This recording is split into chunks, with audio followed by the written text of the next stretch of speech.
नमस्ते दोस्तों। आज हम बात करेंगे फायर यानी कि आग के बारे में। तो industrial point of view, commercial point of view या रेसिडेंशियल पॉइंट ऑफ व्यू, हर एक सिटीजन को फायर के बारे में मालूम होना चाहिए, क्योंकि ये सिर्फ इंडस्ट्री के ओरिएंटेड ही नहीं है। तो ये अलग अलग जगह आपके घर पे भी या फिर रास्ते में या फिर कहीं बाजार में, मार्केट में, कहीं पर भी आग लग सकती है। तो ये फायर क्या है, उसकी क्लासिफिकेशन क्या है, अगर ये आग बुझानी है तो उसके लिए अलग अलग इक्विपमेंट्स क्या है, वो चाहे फिक्स फॉर्म में हो जैसे कि फायर हाइड्रेंट है, या फिर पोर्टेबल फॉर्म में हो जैसे पोर्टेबल फायर एक्सटिंग्विशर्स रहते हैं, या अगर आपके पास ये इक्विपमेंट नहीं है तो आपको क्या करना चाहिए। ये ऐसी बहुत सारी चीजें अभी हम अलग अलग सेगमेंट्स में इसको डिस्कस करने वाले हैं। तो सबसे पहले हम सीख लेते हैं कि फायर और उसके ओरिएंटेड अलग अलग एलिमेंट्स क्या हैं। तो ये अभी हम शुरुआत में बात करेंगे फायर हजार्ड्स और उसके रेमेडीज में।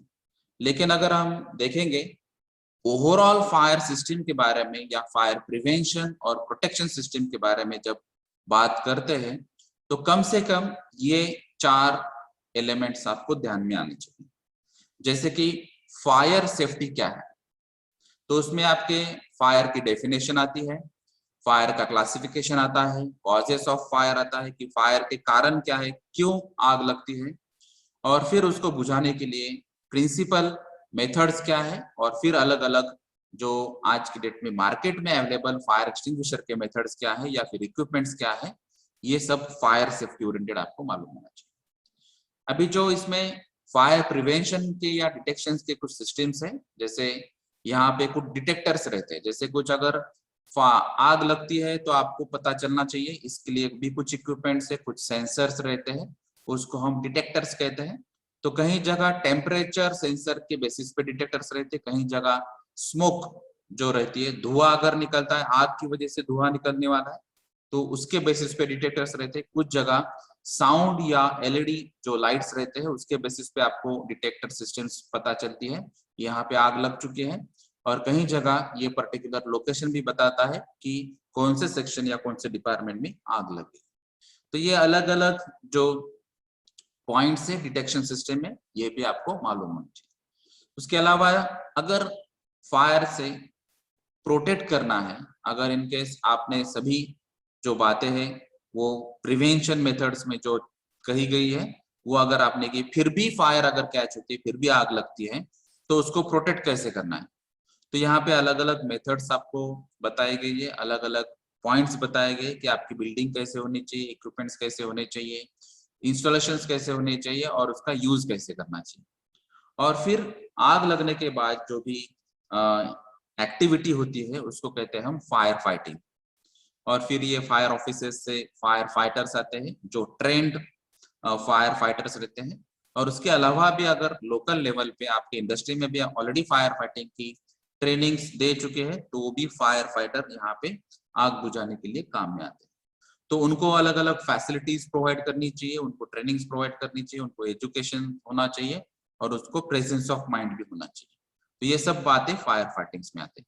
तो जब हम फायर की बात करते हैं तो सिर्फ फायर या फायर एक्सटिंग्विशर के अलावा आपको detection system, prevention system, protection system, fighting system, ये सभी बातें आपको मालूम होनी चाहिए।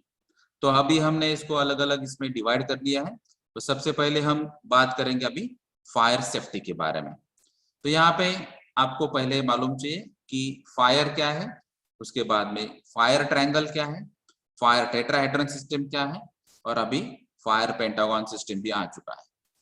उसके बाद में आपको फायर एक्सटिंग्विशमेंट जो मेथड है यानी कि आग बुझाने की टेक्निक क्या है, फिर उसमें अलग अलग फैक्टर्स क्या है फायर में, फायर का क्लासिफिकेशन क्या है, इंडस्ट्रियल फायर में जो मेन फायर होती है तो उसमें मेजर कॉजेस क्या है, यानी कि कारण क्या होते हैं, इंडस्ट्रीज में आग क्यों लगती है, तो उसके लिए भी अलग अलग कॉजेस हमने बताए हैं। और फायर लोड एक कंसेप्ट है जो आपको एटलीस्ट इंडस्ट्री वालों को भी मालूम चाहिए।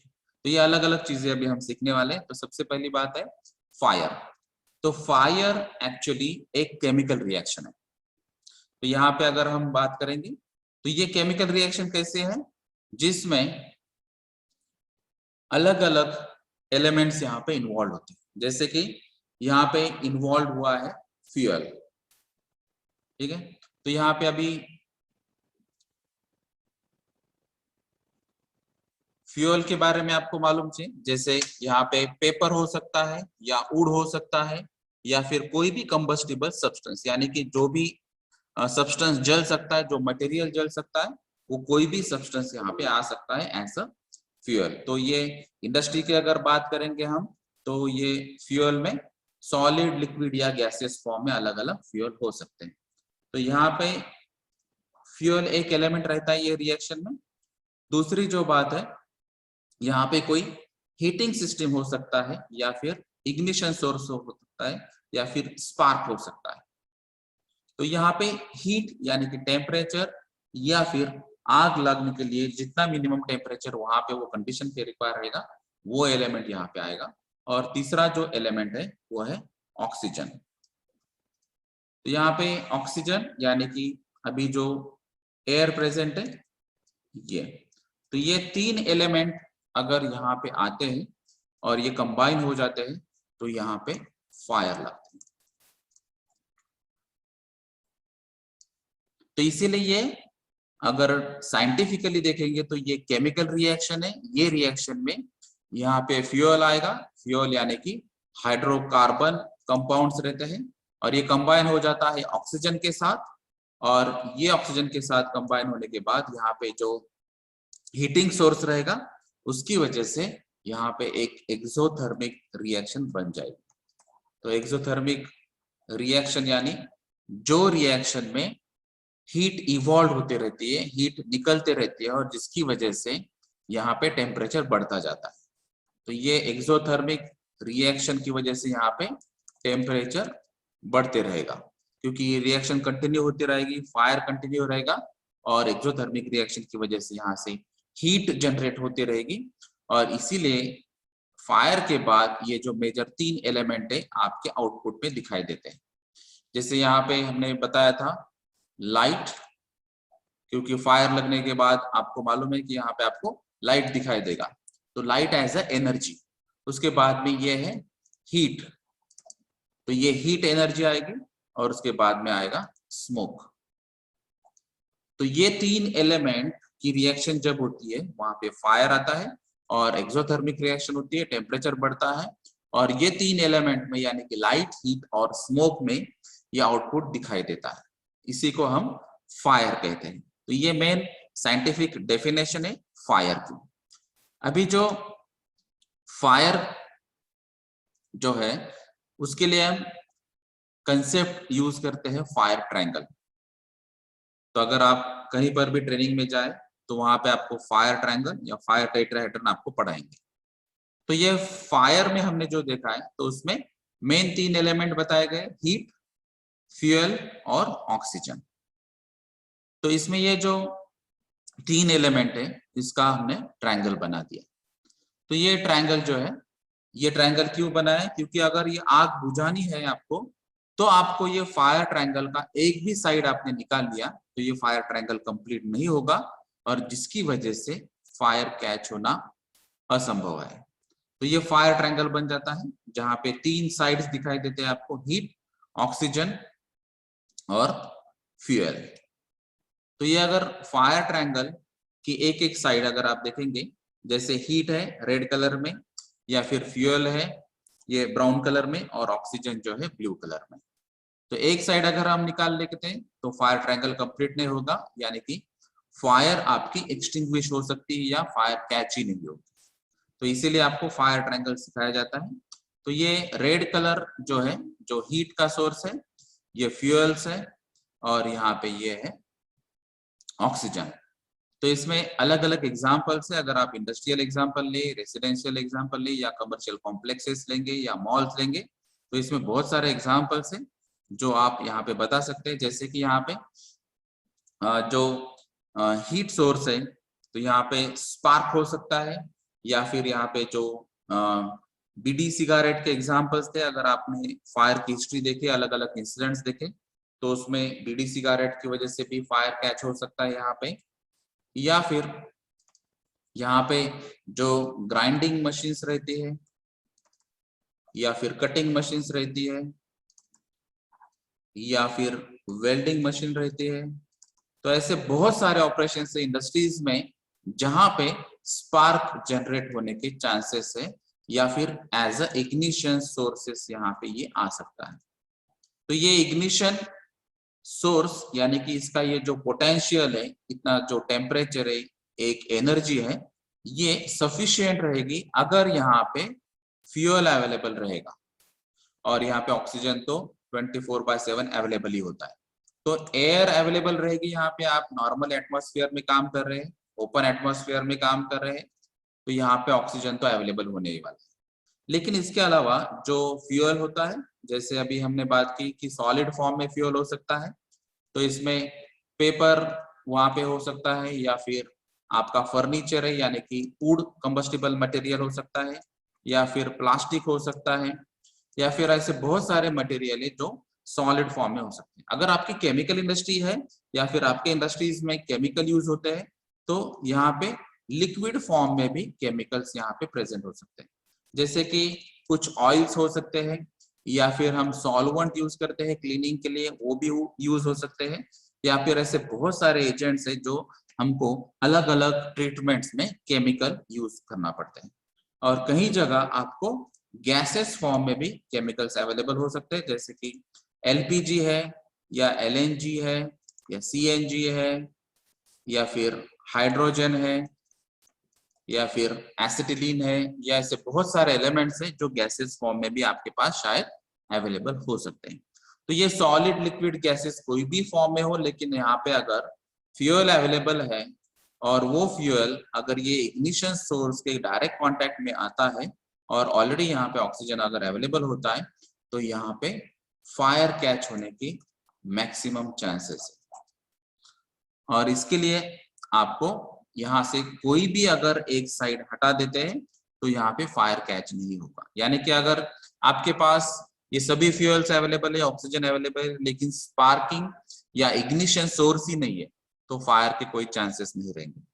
या फिर अगर आपके पास कोई फ्यूल ही अवेलेबल नहीं है, आपके यहाँ पे cutting welding grinding operation regular basis पे चलता है, लेकिन जो कंबस्टिबल फ्यूल रहता है जिसको हम नॉर्मली हाइड्रोकार्बन्स कहते हैं, अगर वो फ्यूल ही अवेलेबल नहीं है तो वहां पर भी फायर के कोई चांसेस नहीं होंगे। रेयर केस में हम ऑक्सीजन कट ऑफ कर सकते हैं जिसको हम बोलते हैं वैक्यूम।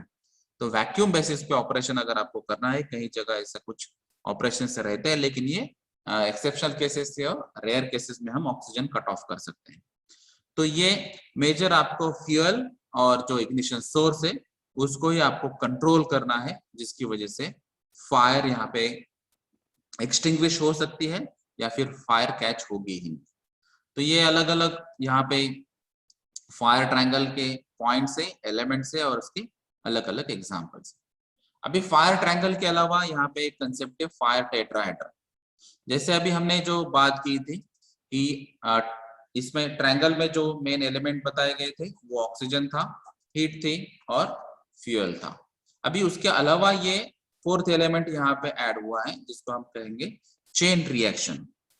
तो ऐसे कुछ इंसिडेंसेस एक्सीडेंट्स अवेलेबल है जहां पे चेन रिएक्शन हुई है, जो केमिकल रिएक्शन हुई है, जहां पे एक्सोथर्मिक रिएक्शन हुई है और टेम्परेचर इंक्रीज हुआ है और जिसकी वजह से ये फायर कंटिन्यू बेसिस पे वहां पे चलता रहा।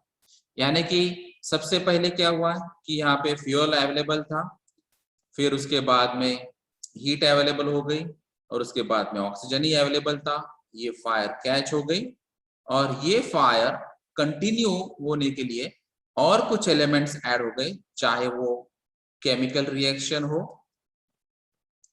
चाहे वो अलग अलग सोर्सेस फ्यूल के हो सकते हैं। तो ये अलग अलग एलिमेंट्स यहाँ पे ऐड हो गए और जिसकी वजह से फायर कंटिन्यू बेसिस पे यहाँ पे चलता रहा। अगर स्पेसिफिक केमिकल इंडस्ट्रीज के अगर हम केस लेंगे तो यहाँ पे ऐसे कुछ रिएक्शंस है जो रिएक्शन होने के बाद यहाँ पे उसका रेट ऑफ रिएक्शन जिसको कहते हैं, ये रेट ऑफ रिएक्शन बढ़ते जाता है।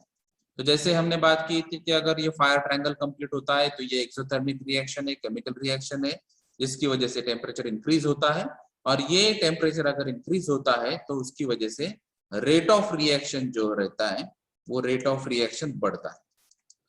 तो नॉर्मली बहुत सारे केमिकल रिएक्शंस में ये रेट ऑफ रिएक्शन बढ़ते जाता है। अगर रेट ऑफ रिएक्शन बढ़ता है तो वापस से आपका एक्सोथर्मिक रिएक्शन का रेट बढ़ेगा, आपकी हीट बढ़ेगी और टेम्परेचर इंक्रीज होते जाएगा और ये रेट और बढ़ते जाएगा, और जिसकी वजह से ये जो नॉर्मल फायर था ये सीवियर केस में कन्वर्ट हो जाएगा। तो ऐसे कुछ चेन रिएक्शंस है जिसकी वजह से ये जो फायर है ये सीवियर केस फायर बन जाता है और जिसकी वजह से फैटेलिटी होने के चांसेस बढ़ जाते हैं। तो ये 4 एलिमेंट है, इसीलिए इसको टेट्राहेड्रन कहते हैं। Tetra means 4 element.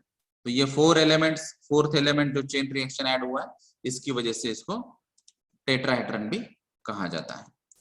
उसके अलावा अभी जो हम बात कर रहे हैं कि अगर ये फायर कैच होता है तो वो फायर ट्रायंगल के हिसाब से अगर हमने इसकी बात कहेंगे तो अगर फायर कैच होता है तो उसको एक्सटिंग्विश करने के लिए यानी कि आग बुझाने के लिए आपके पास क्या टेक्निक है। तो इसमें ये फायर ट्रायंगल के हिसाब से अगर आप स्टडी करेंगे तो थोड़ा सिंपल हो जाएगा। जैसे अभी हम यहाँ पे बात कर रहे हैं कि फायर ट्रायंगल की, और फायर ट्रायंगल में हमने बात की थी कि फायर ट्रायंगल की एक साइड है हीट, दूसरी साइड है फ्यूल, तीसरी साइड है ऑक्सीजन। तो अभी हमको ये ट्रायंगल कंप्लीट नहीं करना है, यानी कि एक साइड आपको निकालनी चाहिए एटलीस्ट। तो इसके लिए आप क्या कर सकते हैं, जैसे कि अभी हमको हीट निकालना है, तो अगर आपको हीट निकालना है या फिर हीट एब्जॉर्ब करना है तो आप कूलिंग मेथड यूज कर सकते हैं। नॉर्मली हम कूलिंग मेथड के लिए वाटर जो यूनिवर्सल सॉल्वेंट है वो यूज करते हैं। तो आपके पास अगर वाटर है तो आप कूलिंग मेथड से ये हीट निकाल सकते हैं। अगर आपने ये हीट निकाल दी तो फायर ट्रायंगल कंप्लीट नहीं होगा। तो ये एक केस है जिसको हम फायर एक्सटिंग्विशिंग की प्रिंसिपल मेथड में कूलिंग मेथड कहते हैं। तो जहां पे आपको ये हीट जो है वो रिमूव करना है या फिर एब्जॉर्ब करना है। दूसरी जो मेथड है वो है स्मूथरिंग, यानी कि जो ऑक्सीजन सप्लाई होता है, जो एयर सप्लाई होती है, एटमॉस्फेयर में ऑलरेडी एयर और ऑक्सीजन अवेलेबल है, तो उसमें से अगर ऑक्सीजन हम कट करते हैं तो ऑक्सीजन कट ऑफ करने के लिए आपको ब्लैंकेटिंग ऑपरेशन करना चाहिए। जैसे अगर आप दिवाली या कोई अलग अलग सीजन्स में भी देखेंगे तो कहीं जगह जो नॉर्मल ब्लैंकेट हम विंटर सीजन में यूज करते हैं वही ब्लैंकेट यूज करते हैं आग बुझाने के लिए। अगर आपके बॉडी पे जो भी क्लोथ्स रहेंगे उसको अगर आग लगती है तो ब्लैंकेट यूज करते हैं। तो ये ब्लैंकेट का मतलब क्या है ये पहले समझा। तो अगर यहाँ पे आग लगती है तो ये आग लगती है तो यहाँ पे हमने पहले ही बताया कि ये 3 एलिमेंट जब रहेंगे तभी आग रहेगी। तो ये ब्लैंकेट का जो ऑक्सीजन जो सप्लाई होता है ये फायर को, तो यहाँ पे इसको कवर करना है हमको। तो इसका ऑक्सीजन सप्लाई जो है वही आपको कट ऑफ करना है। तो इसके लिए हम ब्लैंकेटिंग ऑपरेशन कहते हैं इसको। तो ये ब्लैंकेटिंग आप प्रोवाइड कर सकते हैं। तो यहाँ पे ये ब्लैंकेटिंग ऑपरेशन अलग अलग तरीके से हो सकता है। अगर आपके पास कोई सोफिस्टिकेटेड इक्विपमेंट या इंस्ट्रूमेंट्स अवेलेबल नहीं है तो कोई भी आप कपड़ा ले सकते हैं, जैसे कि स्पेशली हम ब्लैंकेट की बात करेंगे या ऊल की बात करेंगे। अगर आपके पास ब्लैंकेट अवेलेबल नहीं है तो कोई भी कपड़ा आप गीला करके ले सकते हैं और उसके बाद में आप तुरंत कुछ सेकंड में ही आप वो फायर पे डाल देते हैं। उसके लिए क्या हो जाएगा कि जो पहले ऑक्सीजन कंटिन्यूस सप्लाई होता था वो डायरेक्टली यहाँ पे कट हो जाएगा। तो ऑक्सीजन कट ऑफ अगर आप करेंगे तो उसको हम कहेंगे ब्लैंकेटिंग ऑपरेशन। अभी इसके लिए अगर आपके पास सोफिस्टिकेटेड इक्विपमेंट या एक्सटिंग्विशर्स अवेलेबल है तो वहां पे आप फोम टाइप एक्सटिंग्विशर यूज कर सकते हैं। तो यहाँ पे क्या हो जाएगा कि ये जो ब्लैंकेट हमने बताया था तो यहाँ पे हम फोम यूज करेंगे अब। तो यहाँ पे अगर आपने ये फोम यूज किया तो ये फोम का कैरेक्टरिस्टिक्स या प्रॉपर्टी ऐसा रहता है कि ये ऑक्सीजन सप्लाई को कट कर देगा। तो यहाँ पे ये फोम की वजह से ऑक्सीजन यहाँ से फायर तक जाएगा नहीं, या जो भी कंबस्टिबल मटेरियल है यहाँ पे वहां तक नहीं जाएगा। तो यहाँ पर भी ब्लैंकेटिंग हो सकता है या फिर ऑक्सीजन कट ऑफ हो सकता है, जिसको हम कहते हैं स्मूथरिंग टेक्निक। तो ये सेकंड प्रिंसिपल मेथड है फायर एक्सटिंग्विशिंग की। और थर्ड मेथड जो है जिसको हम कहते हैं स्टारवेशन। तो ये अगर फ्यूल जो है, हाइड्रोकार्बन जो है, कंबस्टिबल मटेरियल जो है, अगर उसको ही हटा दिया जाएगा तो वो मेथड से भी फायर एक्सटिंग्विश हो सकती है, उसको हम कहते हैं स्टारवेशन। तो स्टारवेशन नॉर्मली फूड के रिलेटेड यूज होता है वर्डिंग। तो जब फूड कम होता है, अन्न जब आपको मिलता नहीं है, उसकी वजह से जो प्रॉब्लम होते हैं, उसको हम स्टारवेशन कहते हैं। यानी कि जितना मिनिमम क्वांटिटी आपको फूड की जरूरत रहती है, अगर वो सप्लाई नहीं होती है तो वो स्टारवेशन होता है। तो यहाँ पे जो फूड है, यहाँ पे जो मेन आपका मेन कंपोनेंट है वो है कंबस्टिबल मटेरियल यानी कि फ्यूल। तो अगर आपने यहाँ पे अगर कई बैरल को आग लग गई है जिसमें लिक्विड है, तो ये बैरल को ही आपने थोड़ा सा उसको साइड में हटा दिया या फिर आइसोलेट कर दिया, तो उसको भी हम स्टारवेशन कह सकते हैं। आइसोलेशन मेथड से भी ये स्टारवेशन हो सकता है। और उसके बाद में क्या होगा, अगर वो बैरल के आजू बाजू में कुछ फर्नीचर है या फिर दूसरे बैरल से जहाँ पे कुछ स्टोरेज किया है, तो ये आग वहां पे स्प्रेडिंग जो है वहां पे नहीं होगी। तो ये आपका जो फ्यूल रिमूवल है या फिर आइसोलेशन है, उसकी वजह से भी आप फायर एक्सटिंग्विश कर सकते हैं। क्योंकि अगर यहाँ पे 10 बैरल है और एक ही बैरल को आग लग चुके हैं और आपको पता चल गया, तो बाकी के 9 बैरल आप यहाँ पे बचा सकते हैं और ये जो मेन सीवियर जो फायर है उसको आप रोक सकते हैं। तो एक ही सिंगल जो बैरल है उसको आप थोड़ा सा बाजू में हटाइए और उसको आइसोलेट कीजिए, और ये फ्यूल जो सप्लाई यहाँ पे होने वाला था फायर को, वो अभी कंटिन्यू नहीं होगा, या फायर का जो स्प्रेडअप है वो आग वहां पे स्प्रेड नहीं होगी। तो इसकी वजह से भी आप यहाँ पे फायर एक्सटिंग्विश कर सकते हैं। तो ये अलग अलग 3 प्रिंसिपल मेथड है और ये फायर ट्रायंगल के बेसिस पे ही मेथड है। उसको बोलेंगे हम कूलिंग, स्मूदरिंग और स्टारवेशन। तो ये फायर एक्सटिंग्विशिंग की प्रिंसिपल मेथड है। जैसे अभी हमने कहा, यही अभी पिक्टोरियल पॉइंट ऑफ व्यू में हमने दिखाया। जैसे कि अगर आपने हीट यहाँ से निकाल दिया तो फायर ट्रायंगल कंप्लीट नहीं होगा, क्योंकि फायर ट्रायंगल में 3 साइड्स चाहिए, यहाँ पे 2 ही साइड अवेलेबल होगी, ऑक्सीजन और फ्यूल। अगर आप ये मेथड यूज करते हैं तो इसको हम कहेंगे कूलिंग, हीट रिमूवल या हीट एब्जॉर्प्शन यानी कि कूलिंग। अगर ये फ्यूल हमने हटा दिया, ये साइड हटा दिया, तो उसको हम कहेंगे स्टारवेशन। और अगर हमने ऑक्सीजन हटा दिया तो उसको कहेंगे हम स्मूदरिंग। तो ये अलग अलग 3 प्रिंसिपल मेथड्स फायर ट्रायंगल के बेसिस पे आप यूज कर सकते हैं। अभी जो चेन रिएक्शन की बात हमने कही थी, जो फायर टेट्राहेड्रल में थी, तो आपको एक तो रिएक्शन को अगर आप कंट्रोल कर सकते हैं या फिर आप कूलिंग प्रोवाइड कर सकते हैं, टेम्परेचर कम कर सकते हैं, एक्सोथर्मिक रिएक्शन कंट्रोल कर सकते हैं, तो आपके हाथ में रहेगा। अगर ये एक्सोथर्मिक रिएक्शन बहुत ज्यादा हो चुकी है, टेम्परेचर हायर साइड में, और जिसको हम कह देंगे रन अवे रिएक्शन, यानी कि ये रिएक्शन अभी अपने कंट्रोल में नहीं है, तो वहां पे आपको वो दूर ही जाना चाहिए, इसको कहेंगे हम रन अवे रिएक्शन। तो रन अवे रिएक्शन में आप कुछ नहीं कर पाते, वहां से आपको एक डिस्टेंस पे जाना है जिसको हम सेफ डिस्टेंस कहते हैं, और सेफ डिस्टेंस पे जाने के बाद आप फिर अलग अलग टेक्निक्स अडॉप्ट कर सकते हैं। और अभी बात करेंगे हम जो फायर में अलग अलग फैक्टर्स हैं। तो ये फायर लगने के चांसेस कहाँ कहाँ पे है, किस फैक्टर की वजह से। तो इसमें सबसे पहली बात जो आती है, जो जिसको हम गार्बेज कहते हैं। तो कंपनी में या कहीं पर भी आप कॉम्प्लेक्सेस में भी कहे, रेसिडेंस में भी कहे, तो अलग अलग जगह पे गार्बेज अवेलेबल होता है। उसमें स्पेशली हम बात कर रहे हैं रबिश मटेरियल, सॉल्वेंट्स, पेपर या वुड, क्योंकि ये सब कंबस्टिबल मटेरियल्स है। तो अगर आपके इंडस्ट्री में ऐसे कंबस्टिबल मटेरियल्स अवेलेबल है तो उसकी वजह से आग लगने के चांसेस ज्यादा है। उसके अलावा अगर हम देखेंगे कि वहां पे कंटिन्यूअस एयर ऑक्सीजन अवेलेबल है, वहां पे फैन भी है, ब्लोअर्स भी सिस्टम से, वेंटिलेशन प्लेंटी ऑफ अमाउंट्स में अवेलेबल है, तो यहाँ पे ऑक्सीजन कंटिन्यू रहेगा। और उसके साथ अगर ऑक्सीडाइजिंग मटेरियल भी वहां पे अवेलेबल है। ऑक्सीडाइजिंग मटेरियल यानी कि क्या, जिसकी वजह से यहाँ पे कंटिन्यूअसली ऑक्सीजन तैयार होते रहता है, और उसमें भी स्पेशली अगर हम केमिकल पॉइंट ऑफ व्यू देखेंगे तो नेसेंट ऑक्सीजन जिसको बोलते हैं, यानी कि ये ऑक्सीजन एटम यहाँ पे बन जाता है जो फ्रेश रहता है और ये सबसे ज्यादा एक्टिव भी रहता है।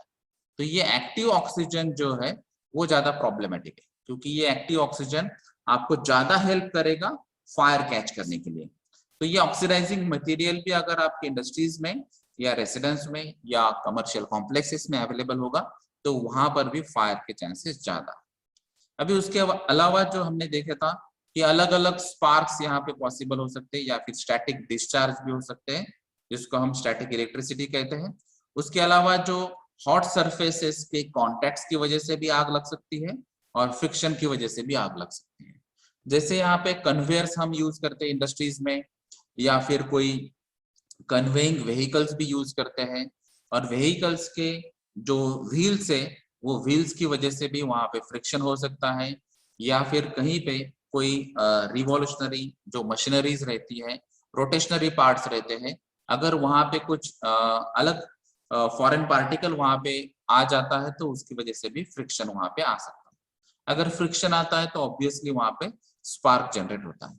उसके अलावा नॉर्मली अगर आपके पास एंटीस्टैटिक सॉल्यूशंस आप यूज नहीं करते होंगे या फिर एंटीस्टैटिक मैट्स यूज नहीं करते होंगे चलते टाइम, तो नॉर्मल डिस्टेंस पे भी अगर आप चलते हैं तो उसकी वजह से भी आपके बॉडी में स्टैटिक चार्ज डेवलप होता है, और ये स्टैटिक चार्ज भी कई मटेरियल्स को सफिशिएंट रहता है एज अ इग्निशन सोर्स के लिए।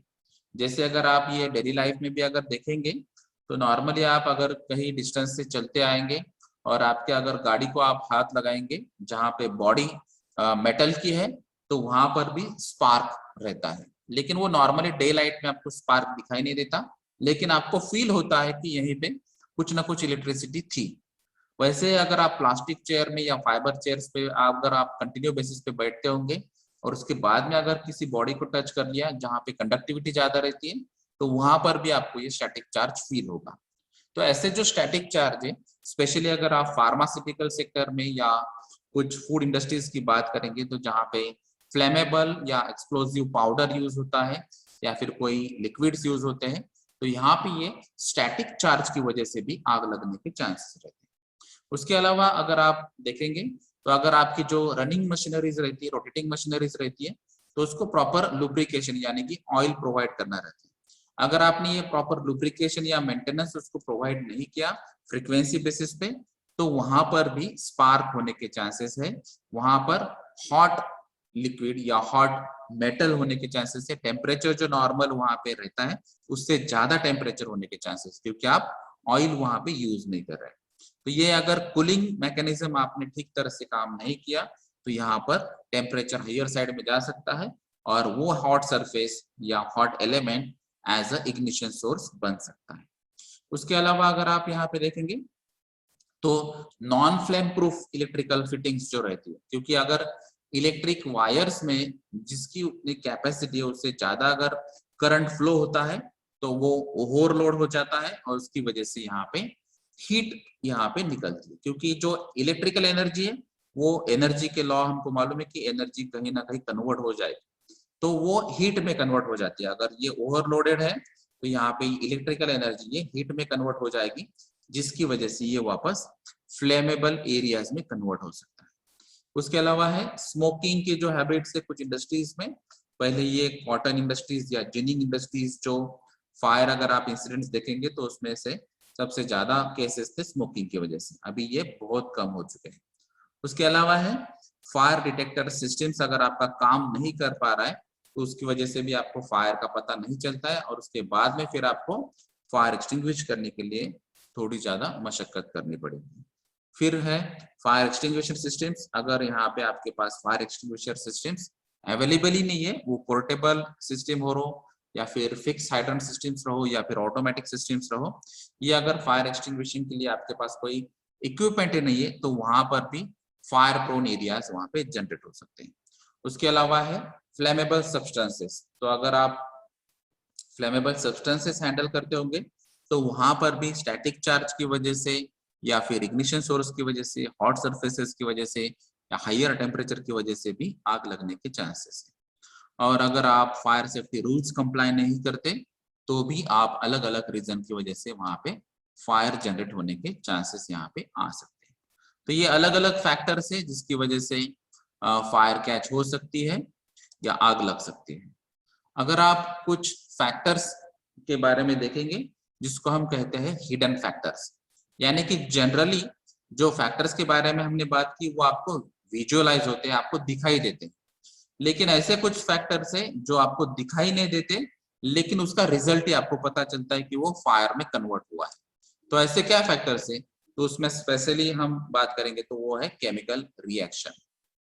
तो ऐसे कुछ केमिकल रिएक्शन से जो हमने बात की थी कि एक्सोथर्मिक रिएक्शन होती है, टेम्परेचर बढ़ता है और जिसकी वजह से यहाँ पे आग लगने की चांसेस है। तो ऐसे अगर आपके यहाँ पे रिएक्शन से, ऐसे अगर आप कोई केमिकल सब्सटेंसेस यूज करते हैं जिसमें, जिसको हम बोलते हैं फ्लेमेबल प्रॉपर्टी या एक्सप्लोसिव प्रॉपर्टी, तो ऐसे अगर रिएक्शंस यहाँ पे अगर होते होंगे आपकी इंडस्ट्रीज में, तो वहां पे आपको ज्यादा ध्यान देना है। उसके अलावा अगर आपने जो इंडस्ट्रीज में आपके यहाँ पे अलग अलग जो मशीनरीज यूज होती है जहाँ पे कूलिंग मीडिया यूज करना पड़ता है, फॉर एग्जांपल सीएनसी मशीन, अगर सीएनसी मशीन पे आप कूलिंग मीडिया अगर आप यूज नहीं करते हैं, या फिर वो कूलिंग मीडिया कट ऑफ हो जाता है, वाटर लेवल कम हो जाती है, या जो कूलिंग मीडिया आपने अवेलेबल किया है वहां पे अगर वो कट ऑफ हो जाता है, तो सडन स्टॉपेज की वजह से वहां पे जो हीट है वो हीट भी बढ़ सकती है। उसके अलावा अगर आप इंडस्ट्रीज के बारे में, अलग अलग केमिकल की इंडस्ट्रीज की अगर देखेंगे, तो वहां पे डिस्टिलेशन मेथड है, एब्जॉर्प्शन मेथड है, या फिर एक्सट्रैक्शन मेथड है, अलग अलग मेथड से ऑपरेशन है जहाँ पे हीट एज एनर्जी यूज हो सकती है। तो उसमें स्पेशली डिस्टिलेशन जो सेपरेशन टेक्निक है वो ज्यादा यूज होती है जहाँ पे टेम्परेचर हायर साइड में रहता है। अगर डिस्टिलेशन को भी अगर आपने कूलिंग मीडिया आपका इनडायरेक्टली कट ऑफ हुआ, या फिर वो कैपेसिटी का नहीं है कि मैक्सिमम हीट एब्जॉर्ब कर चुका है, तो वहां पर भी आग लगने के चांसेस, क्योंकि डिस्टिलेशन मेथड में ऑलरेडी वोलेटाइल कंपोनेंट्स यूज होते हैं, यानी कि ऐसे केमिकल्स यूज होते हैं जो आग जल्दी पकड़ लेते हैं। उसके अलावा जो है अलग अलग मेटल पार्ट्स या नेल्स, आपके नाखून भी अगर आपके कोई मूविंग मशीनरीज में या रोलर्स में अगर फंस जाते हैं, तो उसकी वजह से भी सडन स्पार्क जनरेट होता है, और ये फ्रिक्शन की वजह से होता है। और ये स्पार्क सफिशिएंट हो सकता है अगर आपके वो मशीनरी के आजू बाजू में कोई लिक्विड सॉल्वेंट यूज होता है, या फिर वेपर्स होते हैं, या फिर गैसेस फॉर्म में अगर कोई फ्यूल होता है, तो वहां पर भी आग लगने के चांसेस है। और वहां पे अगर आपके पास कोई इनर्ट मटेरियल नहीं है, जैसे कि आप इंडस्ट्रीज में नॉर्मली पेंट यूज होता है, या फिर पिगमेंट्स यूज होते हैं, या फिर सॉल्वेंट यूज होते हैं क्लीनिंग पर्पस के लिए, और बहुत सारे ऐसे अलग अलग केमिकल यूज होते हैं। अगर आपके पास इनर्ट मटेरियल वहां पे नहीं है, यानी कि जैसे अभी हम नाइट्रोजन की बात करेंगे, या फिर ऐसे कुछ मटेरियल है जो रिएक्ट नहीं करते किसी भी केमिकल के साथ, तो आपके पास एटलीस्ट ऐसे अगर मटेरियल्स अवेलेबल होंगे, तो ये आग लगने के बाद बुझाने के लिए काम आ सकते हैं। लेकिन अगर ऐसे इनर्ट मटेरियल नहीं है, तो यहाँ पे आपके फ्लेमेबल सब्सटेंसेस की अवेलेबिलिटी होने की वजह से आग लगने के चांसेस। और ये जो रीजन है ये आपके कंट्रोल में नहीं है, जिसको हम कहते हैं सडन लाइटनिंग। तो ये लाइटनिंग जो है यानी कि बिजली गिरना, तो ये बिजली आपके कंट्रोल में नहीं होता, ये नेचुरल एक्टिविटी है। जैसे ये क्लाउड का रिएक्शन होता है, वैसे एनवायरमेंट तैयार हो जाता है, वहां पे एक आयोनिक रिएक्शन तैयार हो जाती है, जिसकी वजह से वहां पे लाइटनिंग आती है। यानी कि ये थाउजेंड्स ऑफ वोल्ट या लैक्स ऑफ वोल्टेज में ये लाइटनिंग कन्वर्ट होती है। और ये लाइटनिंग अगर आपके बिल्डिंग पे या इंडस्ट्री में गिरती है, तो आपको सिर्फ लाइटनिंग अरेस्टर जो एक इक्विपमेंट है वो यूज कर सकता है, लेकिन वो अगर कैपेबल नहीं है तो वहां पर भी आग लग सकती है। तो अगर ये फायर कैच होता है, तो आपको फायर कैच होने के बाद ही पता चलेगा, और ये अनकंट्रोलेबल है आपके हिसाब से। तो बाकी एलिमेंट जो है आप ये कंट्रोल कर सकते हैं, लेकिन आपको उसके बारे में सोचना पड़ेगा, और उस हिसाब से वहां पे कंट्रोलिंग टेक्निक भी अडॉप्ट करनी पड़ेगी।